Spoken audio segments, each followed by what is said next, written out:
I see we have dispatch in second ambulance, code 3. Was there another request?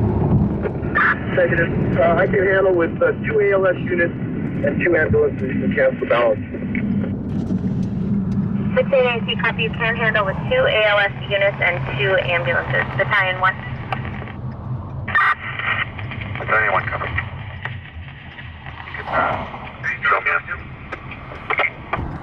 Battalion 1, I copy you on scene.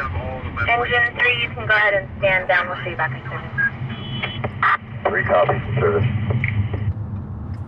I just don't know. I need to make sure that I give room for any. Engine 3 from the IC or second to engine. If you could just go to the right shoulder, minor patient, head pain.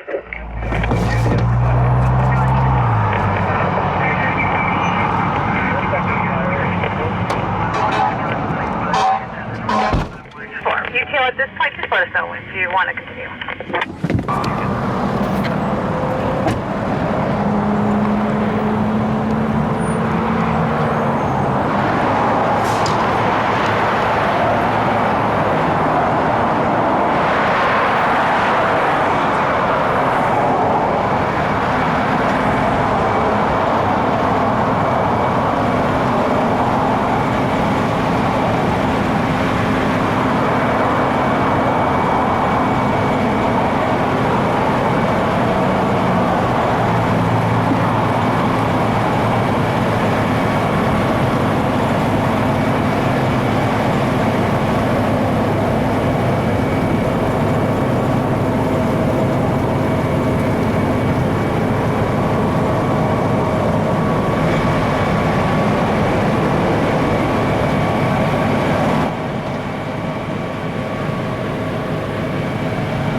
What made me decide to become a stringer? So I've been a photographer for over 20 years.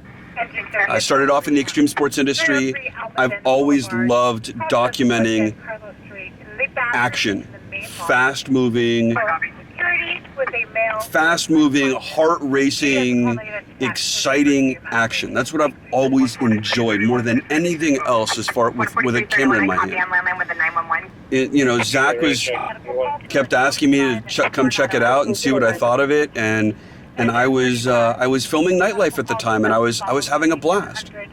And I went out, and I went on a ride along with him, and I started to realize what he does and what On-Scene TV was about and what they're trying to accomplish. They're using imagery to tell the stories of what's really going on in the areas that they're covering.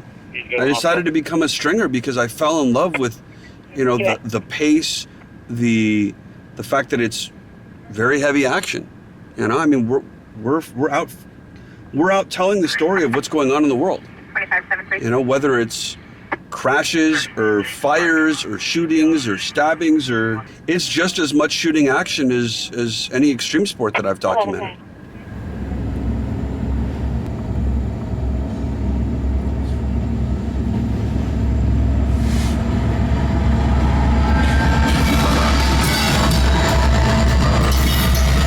Started with my parents driving me to scenes.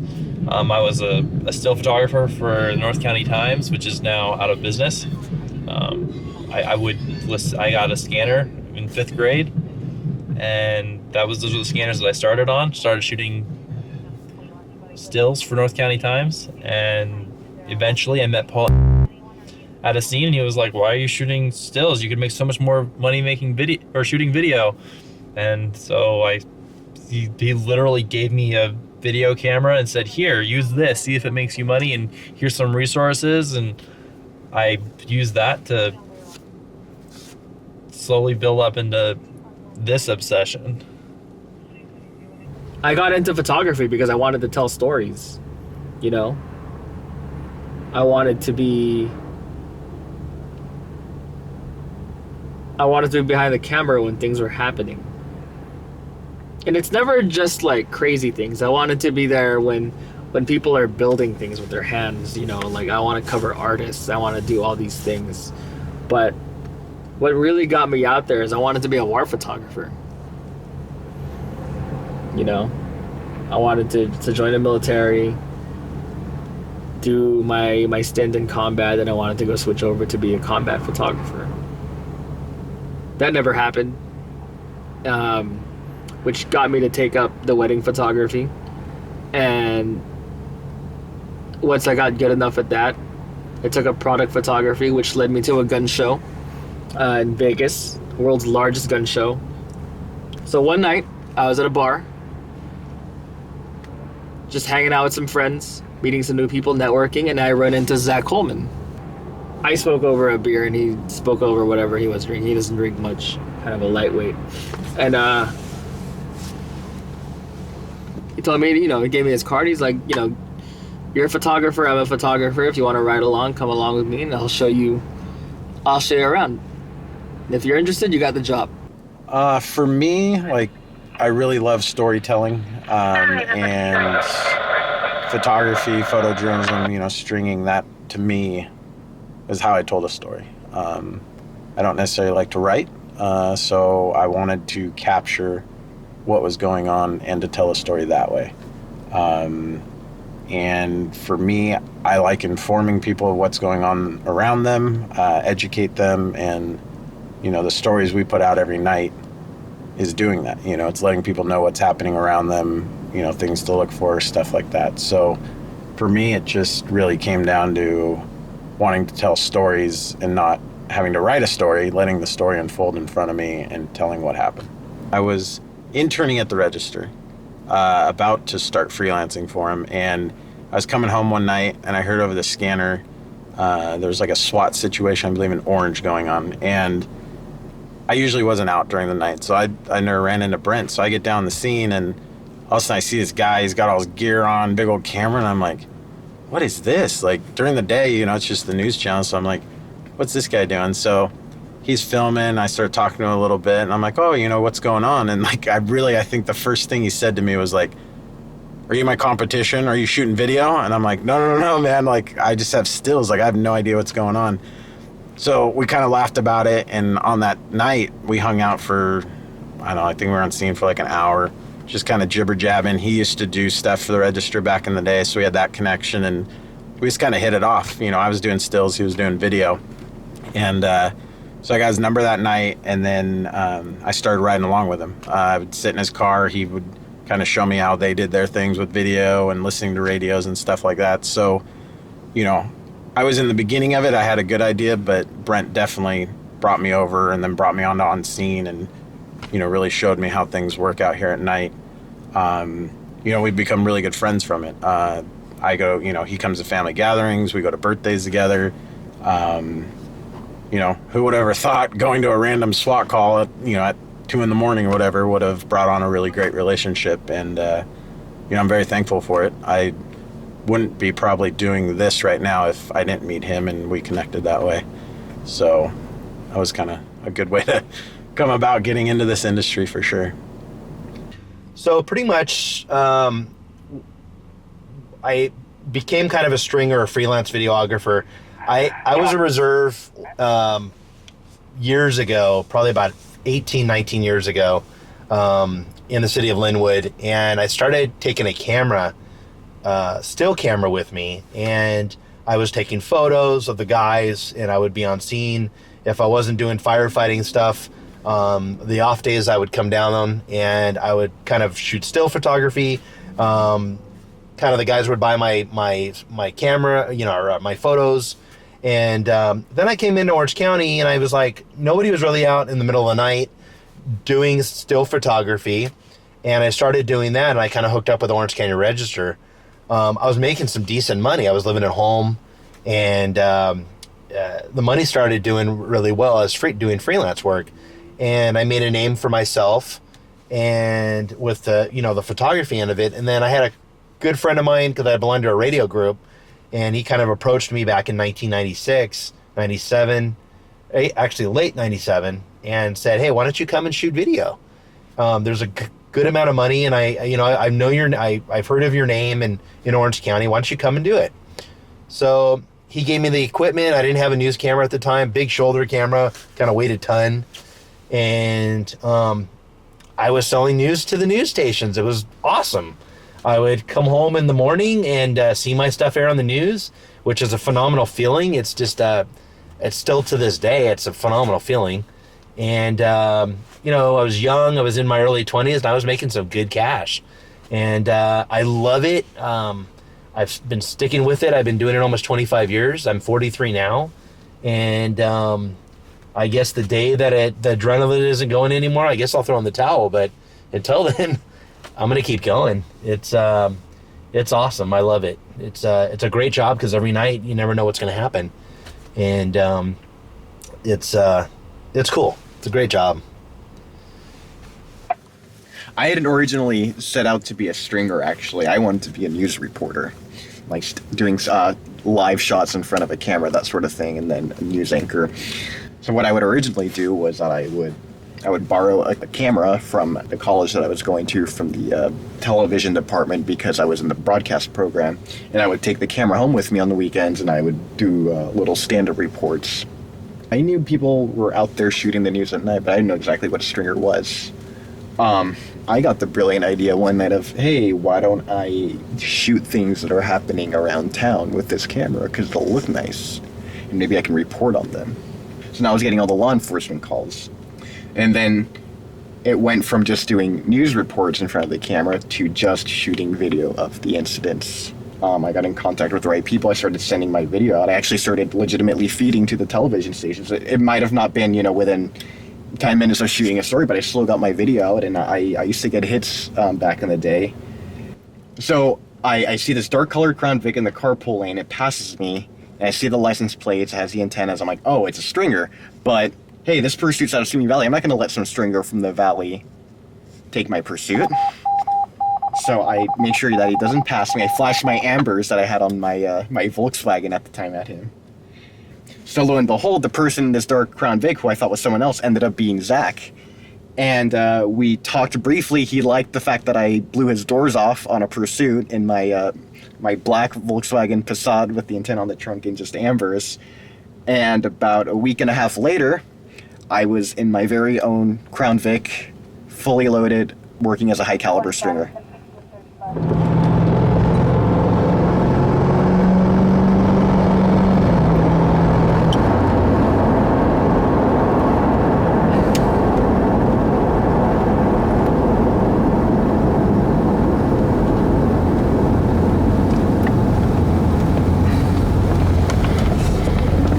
Sorry, I guess we're walking.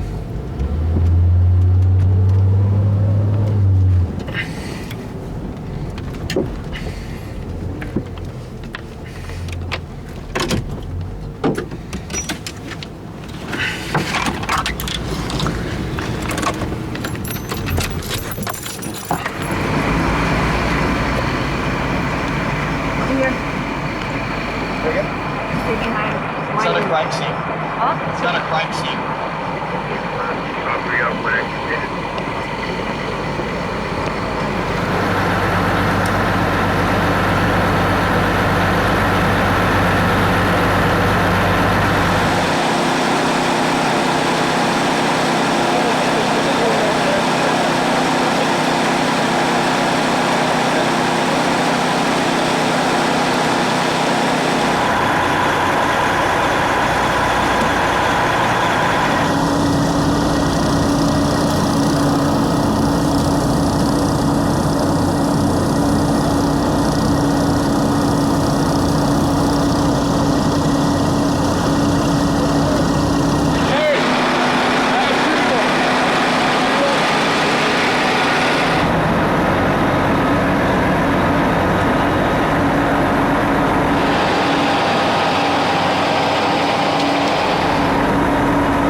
baby acting normal? He's acting normal? Okay. He's gonna be behind you, okay? In his car seat still. Yeah. Coming in.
Pretty bad. He's missing a front top tooth.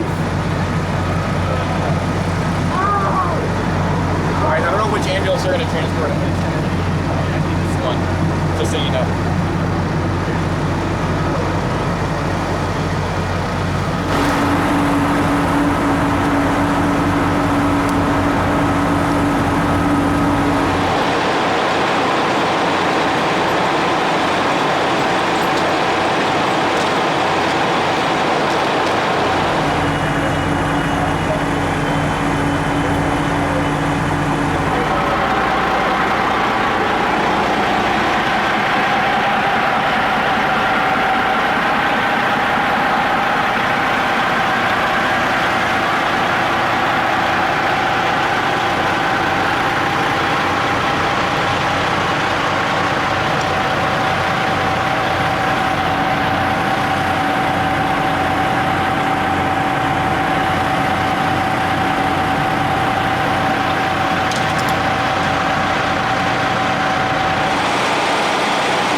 always in the photography hobby, and so I met a few friends through the hobby, and they go out, they shoot these houses on fire at night, and you know, it's something interesting, something out of the ordinary. I myself, I've always been kind of intrigued with knowing what's going on around my community.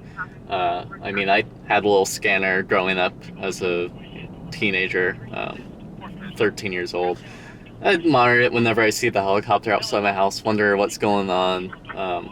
And you know, I've always been intrigued with like law enforcement stuff ever since I've grown up. So with those two combined, I rode out with these guys one day, and you know, the first night that I rode out, I saw this car cut in half, and the car basically was racing, lost control, plowed into a palm tree, and all 4 people in the car were killed. And that was just something wild. I mean, it didn't really faze me that much. It was more intriguing seeing, you know, the damage, the amount of catastrophe that can happen from something so small. And as much as it sounds like it's horrible, like it's just something that happens in everyday life and something that most people don't really see. So when I saw that, I was like, interesting. This is something I could report on. This is something I could do. And little did I know if this was a job. I thought it was simply just a hobby, sharing pictures and getting it published simply for the viewing of others. Little did I know that I could be doing streaming as an actual job. Telling everyone what's going on around me and seeing my work across a bunch of platforms on the news channels is what really got me into this. You know, that we had, you know, Walter Cronkite and Barbara Walters and, you know, who were real journalists. You know, they went out and got the stories and worked for them and told the truth. And, you know, it wasn't just about creating hysteria. And the second you heard something, you throw it out there and hope that it's right, you know, and then alter it like the next broadcast or whatever. It was real journalism, and it's like it's so lost. And I thought if I could do that, if I could tell a story, but I can't. Like, once you sell it, it's like not mine to tell anymore. It can be altered, or I don't know. So it's this huge conflict of contributing to that bullshit of a different type of media. The ability to convey a scene and be like as artistic as I can with the scene. You know, I can go and get low angles of these squad cars. I can go and show the emotions of people at a crash scene and how they're reacting to it, the family that was there, and, you know, maybe they lost a loved one. I'm out there telling the story of what happened, and that's something that if I'm not there for, no one's ever gonna realize like what truly happened that night. It's something that I can put out to the world, say, hey, this happened, and it's something that I really enjoy, is seeing my work out there and, you know, making money in the process, but that's really not what matters. The fact is, I'm out there telling the story, making friends with law enforcement, and, you know, showing what firefighters do every day. You know, that's just what I enjoy about streaming. I don't know why I stay. It's maybe pride. Again, I like being the only female. It's probably a little bit of ego. The ability to get to places where other people can't. And I don't want to lose that ability. You know, I like having that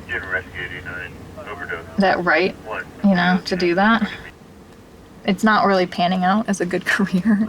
You know, it's exciting and fun, but it's like, now I'm spoiled because it's like, yeah, again, how do you go from this, like chasing adrenaline and being right in it, to the mundane?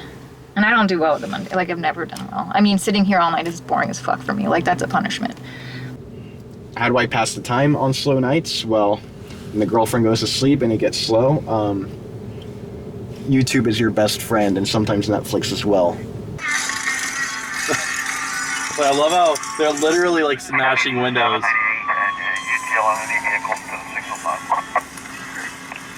I love when they shoot out the window with the beanbag rounds. Look at that. That's pretty cool. Is that tear gas?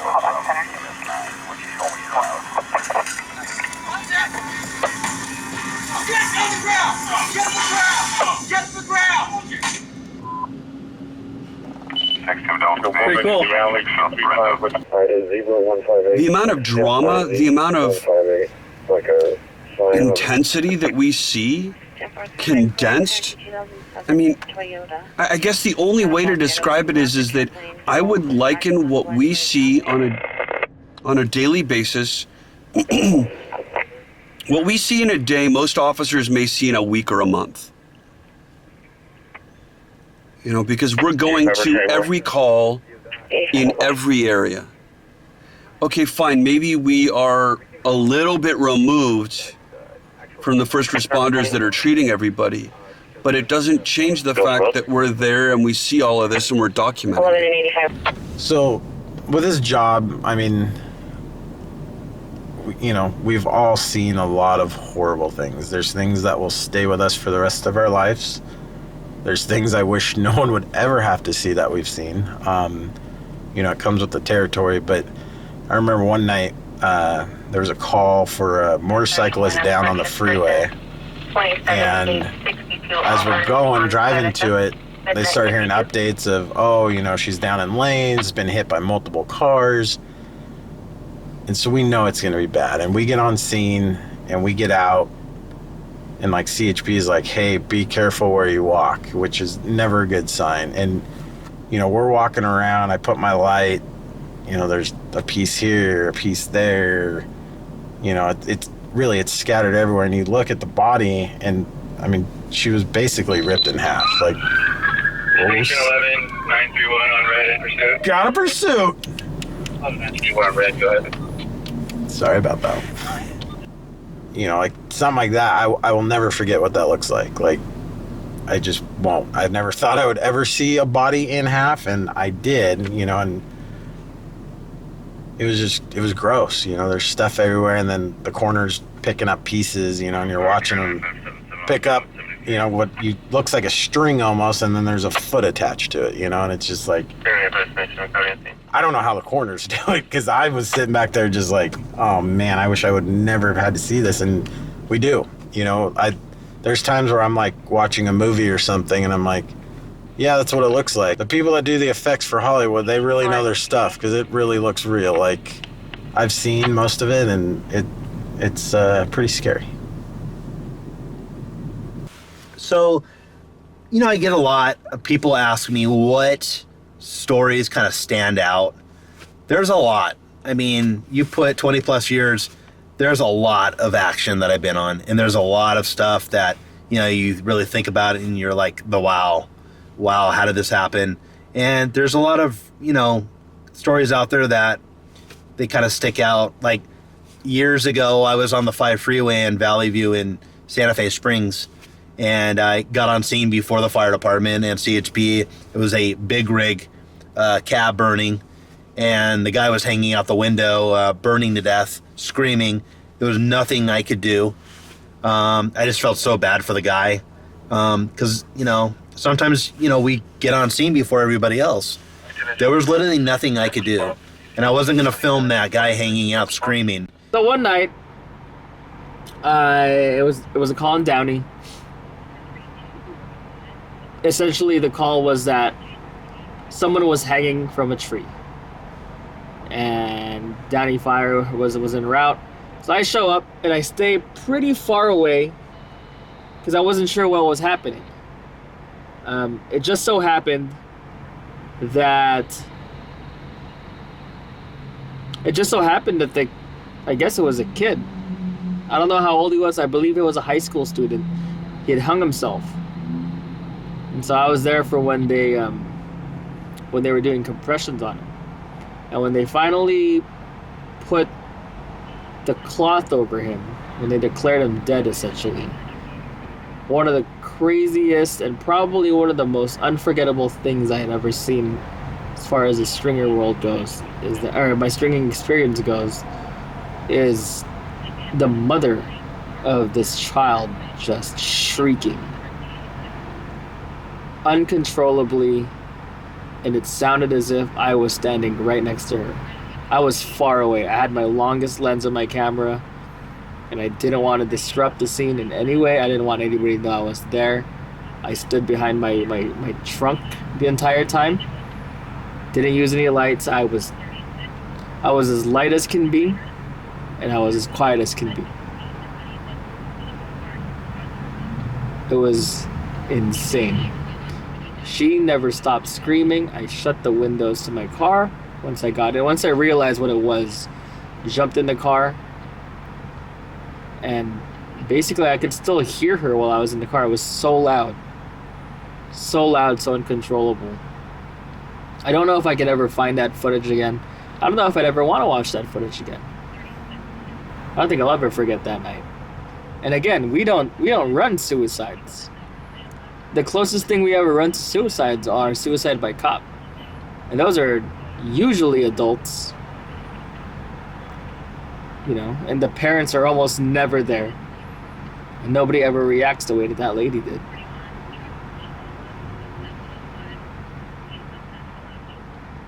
So another story that kind of stands out. Just recently, I was on a family of 4 in a van that had fallen asleep, and apparently the tailpipe was bent.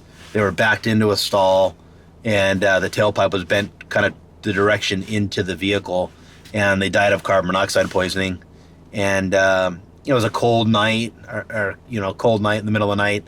They probably left their vehicle on, and just horrible.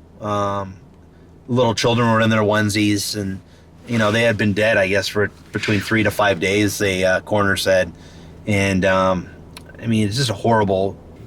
I don't know if any night stands out to me the most, because most of my nights are exactly the same up until the point that I get a call. Then they kind of branch off into their own thing. But once I clear a call, then it all goes back to being the same as it was the night before. If you try to process what you see on a daily basis of, oh, there's a guy dead in the street, or that person's house burned down and the family's crying across the street, if you try to make sense of what that is, then it'll just mess you up. But if you just see it and you don't really think about it, and you just you do your job, you edit your video, and you see those things, and you go and you call up a coworker, and you crack a few jokes, not about the incident, but just crack a few jokes. Everything's okay. It doesn't really. I haven't really seen anything where I go and reflect like, wow, that was messed up. It just keep moving. You can't dwell on something, or it'll mess you up for sure. So one of the other stories that kind of stands out, kind of fresh in my mind right now.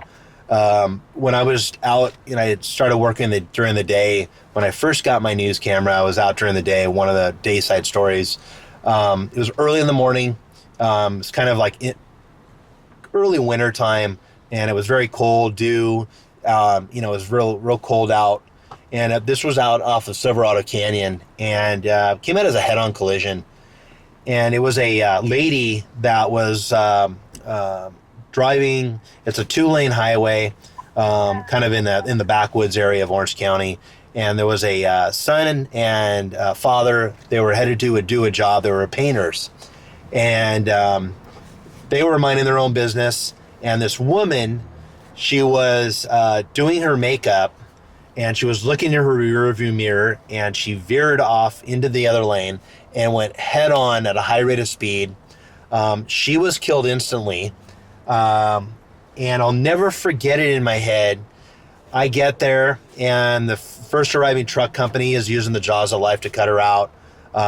The son and the father, I believe they were injured pretty badly, but the woman, the car was crushed like an accordion. They had to use the jaws of life to cut her out. And when they pulled her out of the vehicle, she was still holding on to her makeup bag in her hand. I will never forget that. It was just one of the first real bad fatality stories that I covered.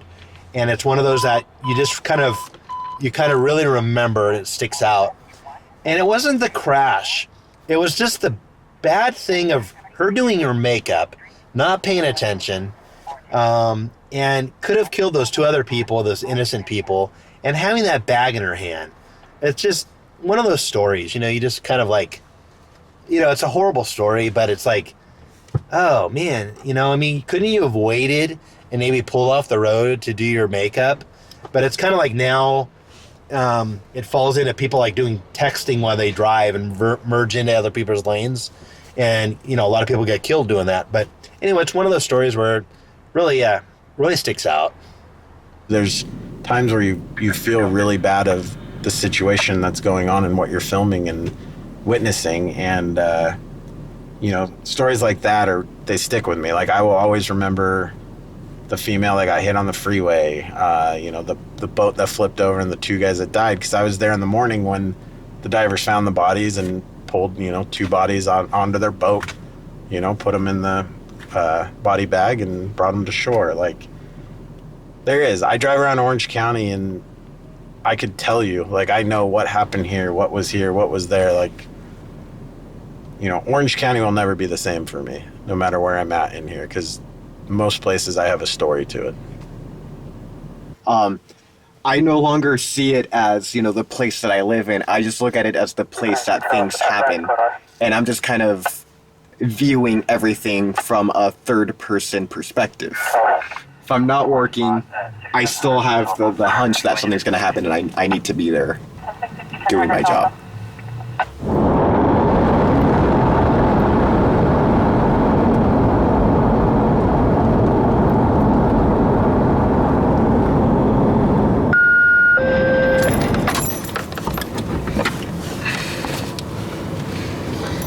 All right.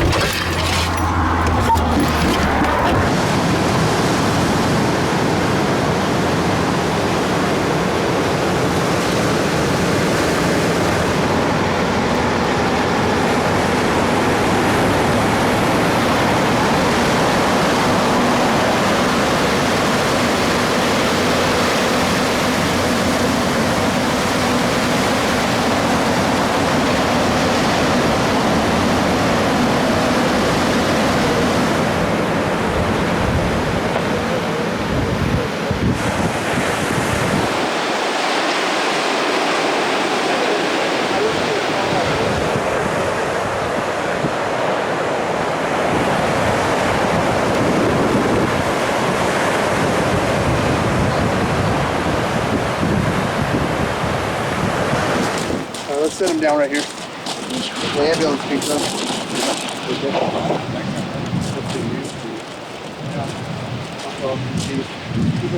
Oh.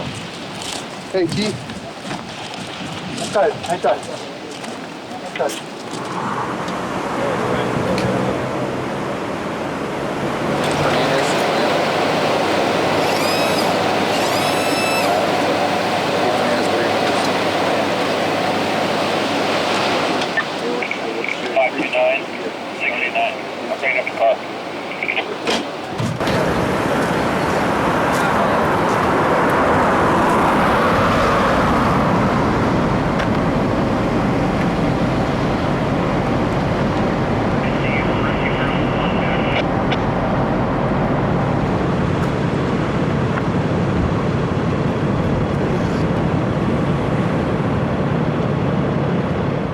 Running a wild tale on Pacific Coast Highway in Malibu. The driver hit several cars before crashing his van into the ocean.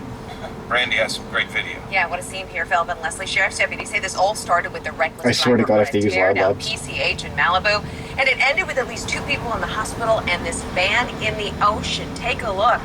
Here's a close look at that van as firefighters went through it to make sure nobody was still inside. Around 11 o'clock last night, deputies got a lot of calls about a reckless driver just hitting several vehicles on PCH near Yerba Buena Road. By the time deputies got there, the driver had already crashed there into the ocean. Witnesses helped firefighters find the driver, who was then loaded onto this stretcher. He broke his ankle, also suffered internal bleeding. Another woman who also went to the hospital apparently involved in one of the crashes. Now, it is unclear why the driver was being so reckless here, but deputies are investigating whether alcohol was a factor. Okay, thank you, Brandy. And now to the federal grand jury looking into Russia's interference into the election. There sure are a number of calls that I've been on that have stayed with me. You know, some of which I can joke about, like, you know, Suge Knight putting his cigar in the side of the tree, saying I'll be back in a little bit for that, and now here we are 2+ years later, almost 3 years later, and it's still in the tree. What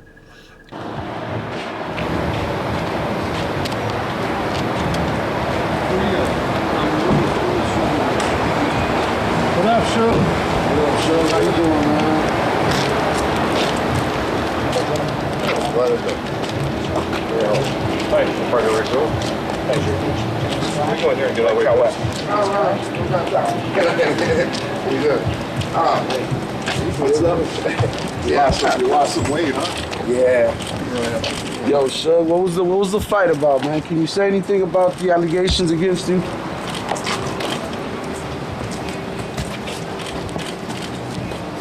Didn't you forget a big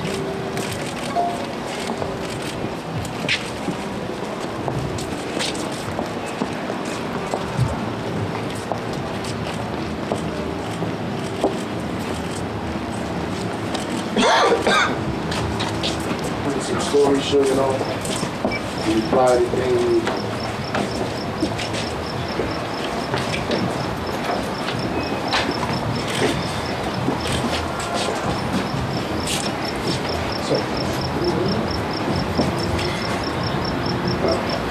Get out, I can always smoke it. Good luck in there, Shuggy. All right, thank you.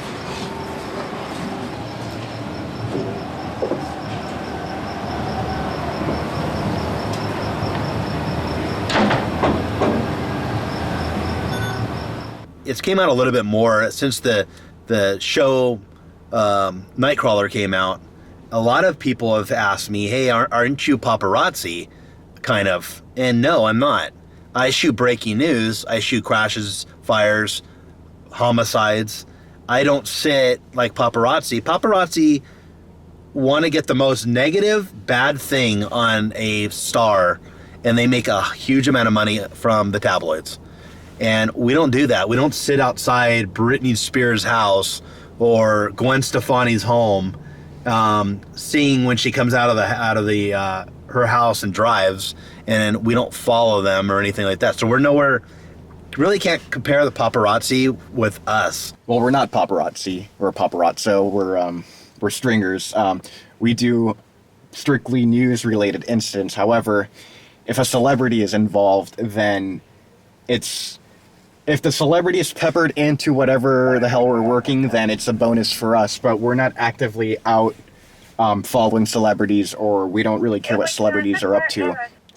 You know, some people question our integrity or our own morals, and sometimes things happen in front of us and we can't stop it, you know. We're there to do our job. Some of the things that we see happen whether I'm standing there or not, you know, and a lot of people will see the actions of a stringer and be like, why didn't, you know, this stringer do A, B, C to prevent X, Y, and Z?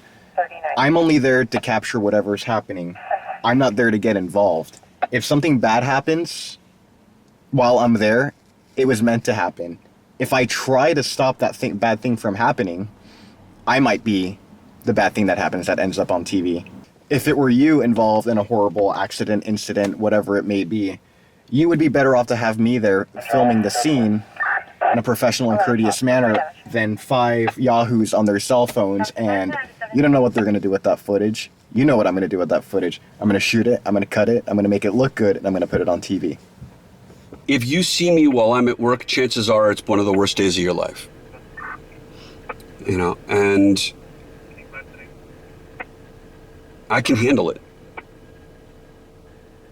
You know, and I try and show as much compassion as I possibly can while I'm doing my job.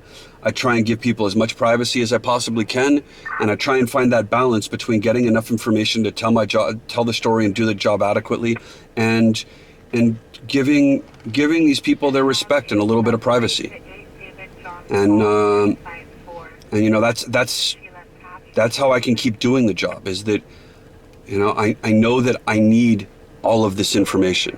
So I don't know if there's any long-term mental effects or, you know, PTSD, seeing a lot of the bad things that we see at night. But I haven't really, I mean, I've been doing this almost 24 years now. And I don't know. I mean, even my wife has asked if, you know, any PTSD or anything like that. Do I suffer the stuff that, you know, bothers me? I just don't really let it bother me. If I talk about it, it helps me. I think if I held everything in, the things that you see, the blood, the guts, the gore, and everything, I think for sure it would bother me a lot more. I think, you know, some of the past guys that we've had work with us, things have bothered them, especially with children. Nightmares, you know, and waking up in the middle of the night, not being able to sleep. But for myself, I don't know. I just, things just really, I don't let it bother me. I talk about things if it does with my wife or, you know, my dad or my brothers. And I think that helps 100%. You know, when there is problems and stuff like that, if I can't deal with it. Mostly it's with children. When it comes to the adults and stupid criminals and stuff like that have caused what they've done, I don't let that faze me at all. It's mostly the children. Is it different responding to a call when it involves children versus adults? Responding to the call? No. Filming the call? Yes. The way I document stories involving kids and the way I document stories involving adults are slightly different. Because I go out of my way to make sure that I don't show a child's face. The stations don't like to show children's faces. I will show children's faces if they're victims in a traffic collision, maybe. If there's no other way to tell the story, then I'll show it. But I try not to. I try not to show children's faces. You know, and calls involving children, tragic calls involving children, yeah, they get to everybody. You know, that's just the nature. That's just the nature of the calls. It's just they're sad. They pull at everybody's heartstrings. They're gut-wrenching sometimes. For all the same reasons why they're even more newsworthy. I get on scene, and I'm the first string. The freeway's already blocked off. The freeway's already blocked off, and traffic is backed up. I get there, and I see a guy. He's upside down inside his Jeep. But before that, let me backtrack a little bit. Before that, I see a girl crying. It's a little girl.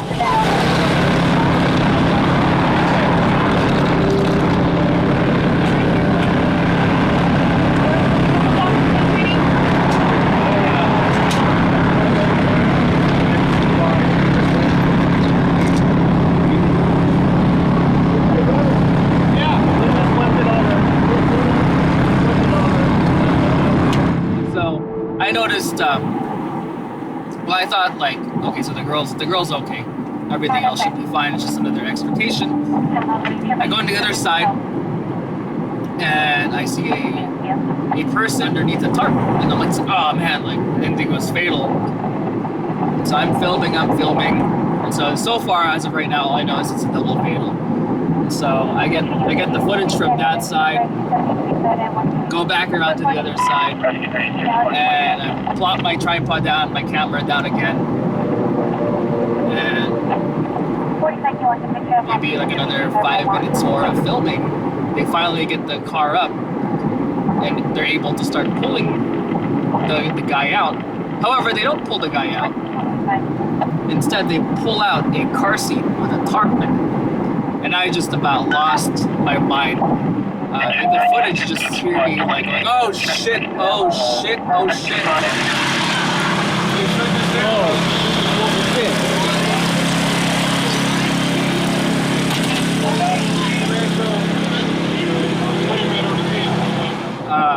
So I saw that, and it already hit me like right away. I was like, oh my gosh, this is terrible. And so this guy's entire family is just gone from this car accident. So it was his 3-year-old daughter and I want to say 3-month-old baby and the dad.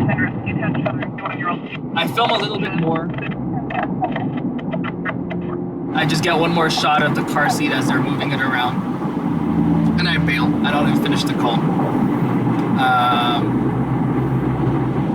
I had like a mini breakdown. It was, I don't think I've ever been so messed up by a call before as far as this job goes. I mean, I've been calls where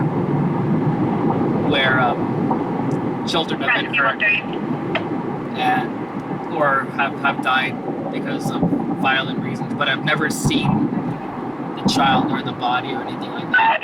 Especially just being like a new dad at that time, it just really, really messed with me. I'm not here to collect dead body photos. I'm not here to see the most gruesome thing I've ever seen. I'm not really interested in all that. I'm here to do my job.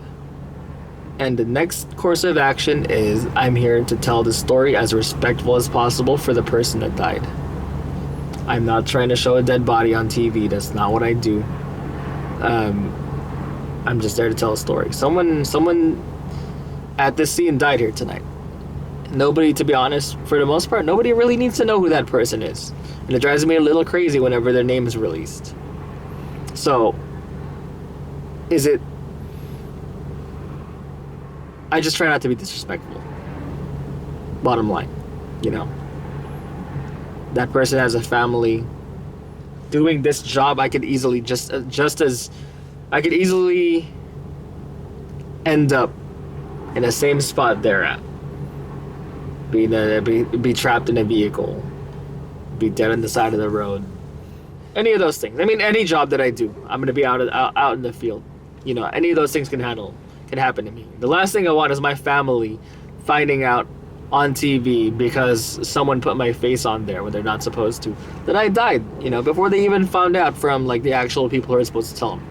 So for me, you know, bring on the rags and cover that body, you know. You know, yeah, okay, fine. I gotta bifurcate my life. I gotta leave the horrors and the gore and everything else that I see out in the real world. I've got to leave all that stuff there. When I go home, and that's, you know, that's got to be my, you know, my sanctuary. You know, but I mean, this job is really hard. I could try and explain how hard this job is, but I would fail. You know, this TV show comes around and you've got a guy like Scott who's saying, well, like, there's 6 things that you need. You need a car, you need your radios, you need this, you need that, you need a camera, you need a computer, you need your website or whatever. And he's like, then this other thing that I can't teach you, it's the hustle. You either have it or you don't. I disagree with him. I know countless people that have all of those things, that have the hustle, that weren't successful at this job. You know, this job is one of the most difficult things I've ever experienced. And you never know, and I never know from day to day, from call to call, minute to minute, I never know if I'm everybody's friend or everybody's enemy until I get there. You know, but at the end of the day, I've broken stories that the TV stations wouldn't have been able to air if they didn't have my footage.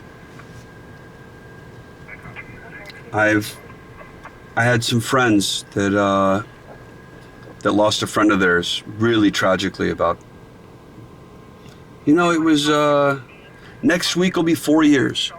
It was like the week of Christmas or the week before Christmas. And he was walking home and he was run down by a car and he was killed.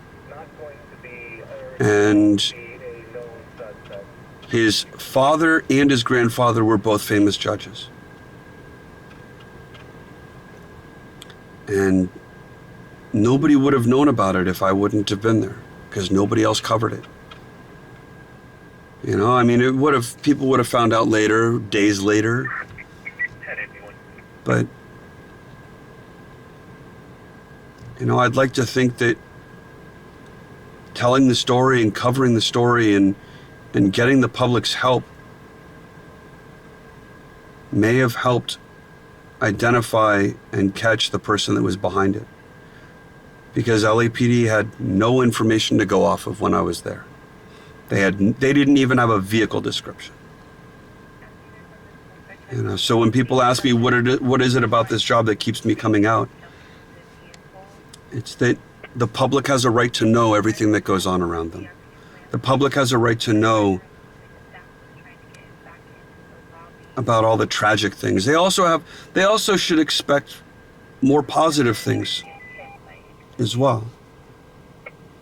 But you know, it takes a person doing the job that I do to be able to get that timely information so that the public is well informed.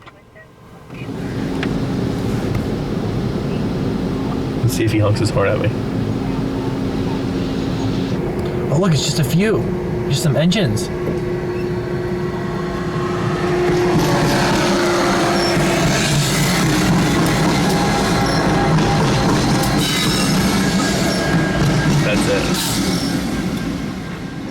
That's awesome. That just made my night.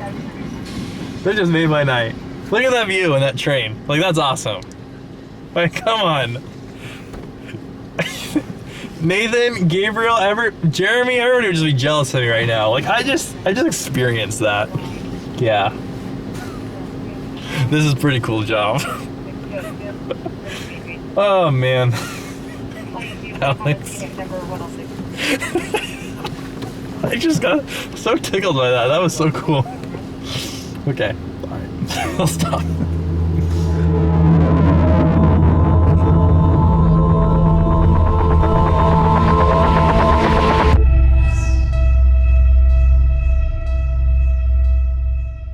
Why is there someone laying down in the middle of the street?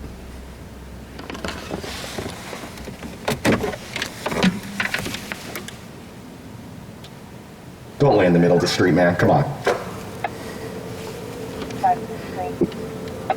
Nice. Oh, man. He's like, God, is that you?